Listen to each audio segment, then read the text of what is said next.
Salut les adeptes, bienvenue au Sectival. Ensemble, nous allons tous rééquilibrer nos chakras et recharger notre énergie karmique quantique.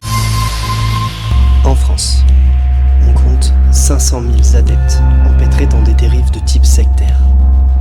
Je n'étais pas très bien, je ne comprenais pas tout. Qui était cet homme? Qu'est-ce que tu fais, il est 5h du mat? Je préviens les gens, mec, tout ça c'est un complot. Tout ça quoi? Tout! Eh monsieur, je peux vous aider? Vous avez l'air perdu. Il y a plein de dérives sectaires et je pense que c'est nécessaire de dénoncer cela parce que ça se multiplie. Te voici parmi nous pour te purifier. Et c'est un problème qui concerne énormément de gens et c'est un problème qui est grave. Et je trouve qu'avoir un festival qui est entièrement dédié à ça, ça peut ouvrir les yeux à énormément de personnes. Et je trouve que c'est une super initiative. Je suis tellement désolée, j'aurais jamais dû nous amener ici, ma chère. Je voudrais dire aussi que c'est une magnifique initiative parce qu'elle porte sur la prévention.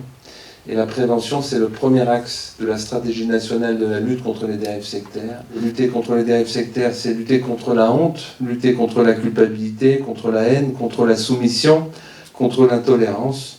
Et entre nous, c'est assez français, parce que c'est apporter un peu plus de liberté, un peu plus d'égalité et un peu plus de fraternité. Donc je vous remercie.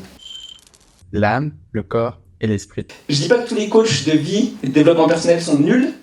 Je dis qu'on n'a aucune garantie que l'un d'entre eux soit bon. J'attends qu'elle tombe pour la manger. Du coup, on va faire un deuxième exercice qui est très simple. Fermez tous le poing. Mettez le poing au-dessus du crâne comme ceci. Et frappez 2 fois. Maintenant. 1, 2. Ça fait un peu mal. Ça fait un peu mal. Voilà. Pourquoi vous avez fait ça?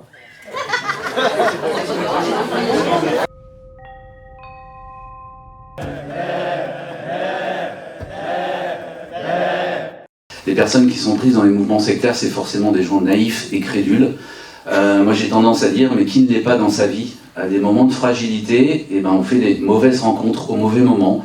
Tout le monde se serait fait avoir également parce qu'il y a des techniques d'endoctrinement, d'embrigadement, de manipulation qui sont mises en place et qui sont parfois invisibles.